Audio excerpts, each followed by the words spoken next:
Yeah, and Devarim, you got two words right there. Remember the dobe, the bear, about being able to move gracefully, and then you have bar, which means pure and innocent, and then dabar means the word. So the word is meant to help us to move gracefully, purposefully, to become pure and innocent.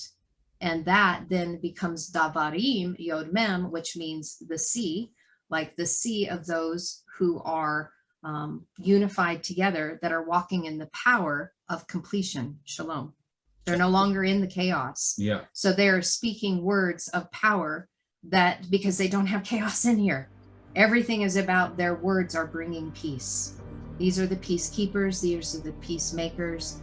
These are the ones that are speaking, that went through the process, the walk through the word.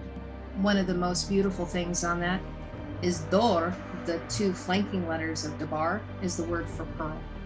Mm-hmm. So the pearl of great price is you. You are that pearl. Actually, you are hidden in the field. You are digging out your own treasure, as you said.